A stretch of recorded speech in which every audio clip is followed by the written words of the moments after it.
Happy New Year, everyone. I'm here on the new channel making my first video, and it is a fun one.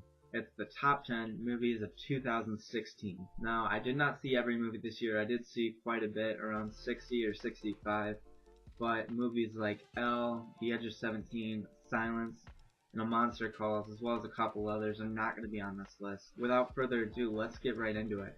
Number 10 is The Lobster, starring Colin Farrell and Rachel Weisz. It was a very different movie, and it was pretty quirky. The quirkiness at times reminded me of a Wes Anderson movie, like Grand Budapest Hotel or Moonrise Kingdom, but it also had a bit more black comedy in there, because it dealt with matters such as death, murder, and loss, and the way they handled and incorporated the black comedy was something really, really well done, and it just made for a really enjoyable movie. Number 9, we have the best animated movie of the year. No, it is not Kubo, it is not Moana, it is Zootopia.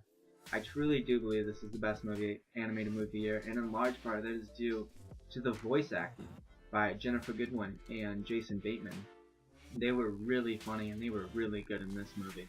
And the movie also had a really good message about race, and what I really did like about the overall theme is it wasn't overly preachy in its tones, and it really handled it in a great way, and it just made for an enjoyable movie for kids and adults.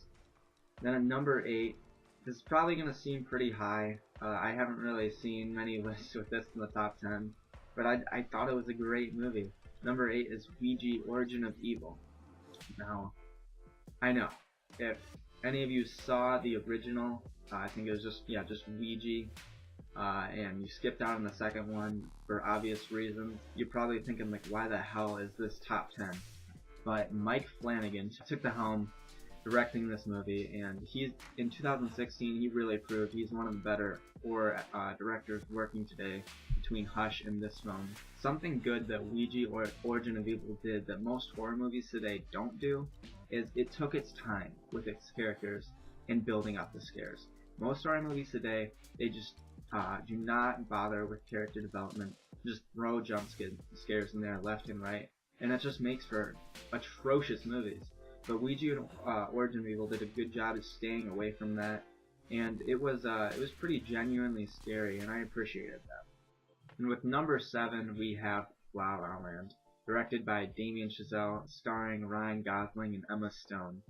This movie is really something special. It's a beautiful film. It looks incredible. The cinematography is great.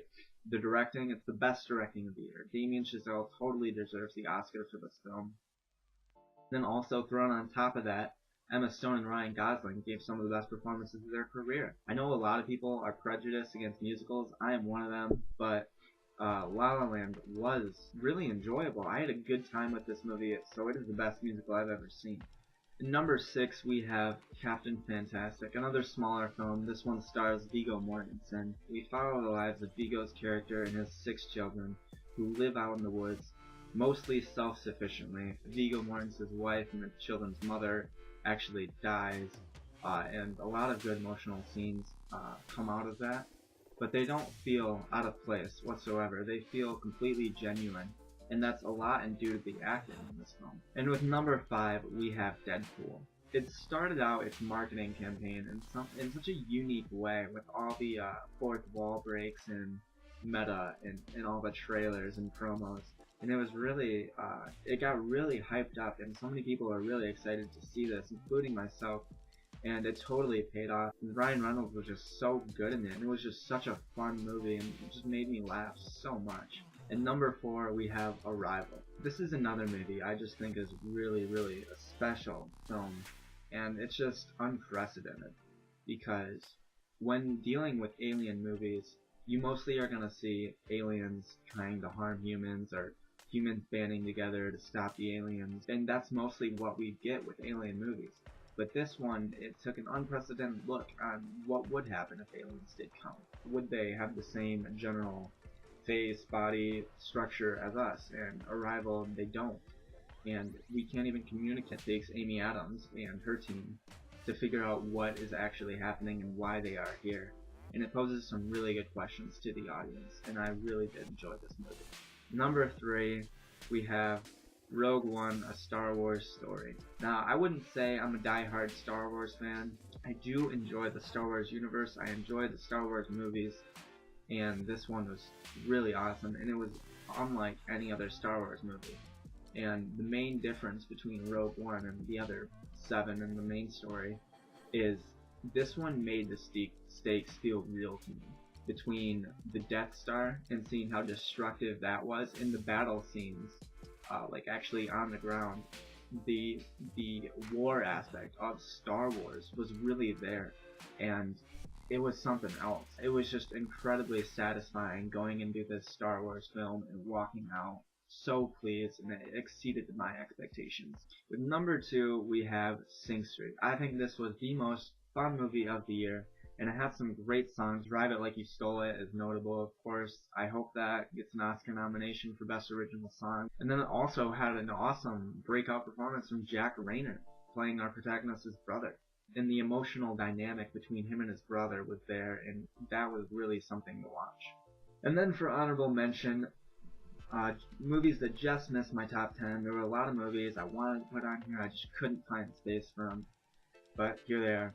Manchester by the Sea, Hacksaw Ridge, Nocturnal Animals, Everybody Wants Some, great movie, 10 Cloverfield Lane, and Green Room. My number 1 movie of 2016 is Hell or High Water. This probably had the best ensemble performance of 2016 between Chris Pine, Jeff Bridges, and Ben Foster. They were all magnificent, and the cinematography I think was the best of the year. The way they captured the western landscape and the colors that they captured was really, really beautiful. And the screenplay by Taylor Sheridan was probably the best of the year. Jeff Bridges' character, he had so many great one-liners, and all the banter between him and his partner was great. And overall, this was just an incredible movie, and I was so satisfied with it. I walked out of the theater just blown away by what I had just seen. And I had a lot of fun with this movie. Anyway, that's going to do it for me, guys. That is my top 10 movies of 2016. If you guys want to see more movie stuff, let me know below. Mostly I'm going to be doing gaming stuff. I just got the PlayStation VR, so there's a lot of fun content I can do with that. I can also do some 2K stuff, some Madden stuff, a bunch of things. So let me know if you guys want to keep seeing movie stuff, and I will, of course, continue. Thanks for watching, guys. Have a good 2017. Bye.